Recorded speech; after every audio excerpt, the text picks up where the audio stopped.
Your youth pastor comes to you and says they're struggling with burnout, so you do what good leaders do. You offer them access to that leadership conference. Maybe you point them toward a new curriculum or a resource library or a book that you think would help them. You remind them about the counseling budget if they really need it, and they smile and say thank you and walk away, but nothing really changes. And here's why nothing changes. You just offered them what you think helps, not what actually does. We're going to talk about some Barna research today that I think will help us in situations like these. Thanks for joining me. My name is Todd Rhodes, one of the co-founders over at chemistrystaffing.com, and you're listening to the Healthy Church Staff Podcast. In a recent Barna study, Barna asked burned out pastors and church staff what actually helps. And what do you think the number one thing was? It was mental and physical health support, counseling, therapy, gym memberships, healthcare access, the stuff that addresses the body and the mind, not just the ministry. But that's not all. Here's the gut punch. Most churches aren't offering anything like that. Instead, we default to what we've always done. We offer more resources, more curriculum, more training, more conferences. And those actually, according to Barna, ranked at the bottom of the list for effectiveness. So a lot of times we're trying to solve a problem that they just don't have. So why do we keep doing this? I think because we think that burnout is a ministry problem. We assume if they just had better systems or better tools or better training, that burnout would go away. They'd be fine. But burnout isn't about lacking the right curriculum. It's about carrying too much for too long with no place to put it down. And honestly, it's about bodies that are exhausted and minds that won't shut off. It's about unprocessed grief. It's about unaddressed anxiety. It's about untreated stress. And we keep just handing them another book to read. Now, I know that your heart is good here. You're not ignoring this on purpose. You're not trying to give bad advice intentionally. But what I want to do today is help us to be honest about the gap between what we're offering and what actually will help move the needle. Because according to Barna, at least from their study, this is what your staff actually needs. They need mental health support. That's not a luxury anymore. It's a baseline care.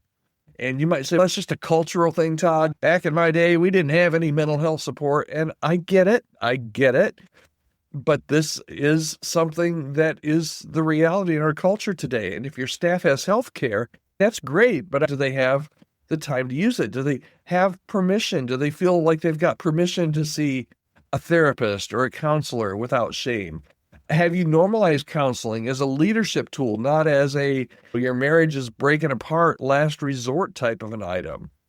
And physical health matters too. Burnout shows up in the body first. Some churches are covering gym memberships or wellness stipends. Others are building in a Sabbath rest, a real rest, not just a day off to catch up on errands. The point isn't to copy somebody else's playbook.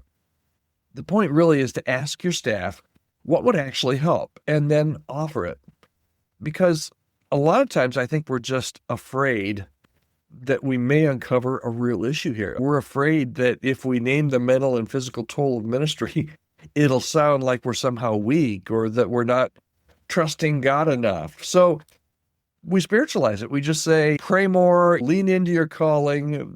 That's what we did back in my day when I first started ministry. It's almost like the worse it got, the more you leaned in, because dang it, God had called me to do this. And he never said it would be easy, so I'm just going to buckle down and do it. And that's just not the way it works today. Actually, Jesus cared about bodies. He fed people. He rested. He withdrew. Paul told Timothy to stop drinking only water and take a little wine for his stomach, right? The Bible does not separate the spiritual from the physical. We're the ones that are doing that. And right now, in our culture, it's costing us a lot of times our best people.